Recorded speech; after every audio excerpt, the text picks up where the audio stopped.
They say there once lived a woman who fell in love with something no one could see, the wind. Her name was Nyasha, and her story was told in whispers across the savannas, carried by the very breeze that once kissed her skin. Nyasha lived in a small village surrounded by hills that sang when the wind passed through them. She was known for her beauty, not because of her face, but because of her spirit. She spoke softly, walked with grace, and her laughter sounded like rain falling on dry leaves. Yet she was unlike the others. She never stayed long in one place. Her eyes were always fixed on the horizon, as if listening to something others could not hear. Every evening, when the sun bent low and the air began to stir, she would leave her hut and walk to the edge of the plains.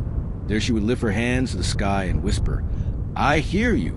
The wind would rise, swirling around her, lifting her hair, brushing against her cheeks like gentle fingers. The villagers said she was mad, speaking to nothing, but Nyasha knew the wind heard her. One night, as the moon burned bright over the hills, the wind spoke back. Its voice was not sound but feeling, a pulse that moved through her chest, a warmth that wrapped her like invisible arms. "Why do you call to me, Nyasha?" it asked. She smiled. "Because you are the only one who understands my silence." From that night, the wind came to her every evening. It danced around her, carried her scent through the fields, whispered secrets from faraway lands. It told her of deserts that sang, mountains that slept, oceans that dreamed. And soon, Nyasha fell in love. But how does one love what cannot be seen? How does one hold what cannot be touched? The village mocked her. "She is cursed," they said. "No man will have her, because she has given her heart to air." Nyasha did not care. The wind was her companion, her confidant, her soul's mirror. Then one day, the wind made her an offer. "Come with me," it said. "Come beyond the hills, beyond the clouds, where no one ages and no one cries. I will carry you on my breath. You will never thirst, never hunger, never die." She hesitated. "But I am human. I have bones and blood. I cannot follow you." The wind replied, "Love can make you lighter than flesh." That night, Nyasha walked to the top of the highest hill, where the wind roared wild and free. The villagers watched from afar, fearing what she might do. She raised her arms and said, "If love must take me, let be this love." And the wind lifted her. Her body rose, her wrapper fluttered, and her feet left the earth.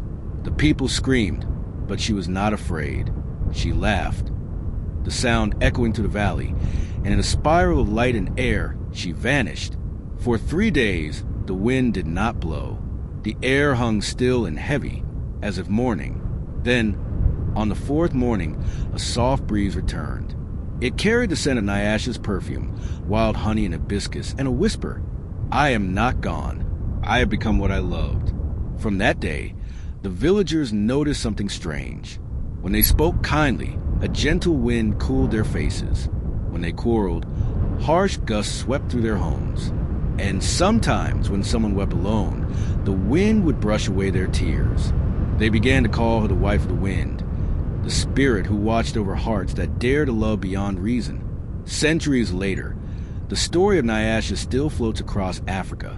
In some places, mothers tell it to teach daughters that love must be chosen, not commanded. In others, it reminds people that love is not always flesh. Sometimes, it is freedom. The old storytellers say the wind carries her laughter still, in storms that rage with passion, in soft breezes that comfort the broken, in whispers that rustle through the grass at dusk. They say when the wind kisses your face, it might be Nyasha greeting you, reminding you that love never dies. It only changes form. And maybe the story isn't just about love at all. Maybe it's about the courage to listen to your own spirit. Even when no one else believes, Nyasha didn't choose safety. She chose meaning. She didn't want a love she could control. She wanted a love that would make her infinite. In African wisdom, everything is alive, even the wind. It carries memory, emotion, and spirit, what we call air, our ancestors called breath of the world. And perhaps Nyasha did not disappear. Perhaps she became part of that breath, a reminder that to love deeply is to dissolve the walls that keep us apart from life itself. So the next time the wind brushes past you, Pause. Close your eyes. Feel it. Somewhere, in that whisper, a woman is still dancing. Somewhere, love is still moving, unseen but real. Somewhere, Nyasha still sings with the wind. And maybe, just maybe, the world listens. If the story moved you, don't let it vanish like air. Breathe it forward. Disney subscribe to A-Friction for more African stories that stir the soul and awaken memory. Thumbs up like this video if you believe in love beyond limits. Speech balloon comment what you think Nyasha's story means. And Windface share it, so her spirit keeps traveling on the breath of the world. Because stories, like the wind, live only when we let them move.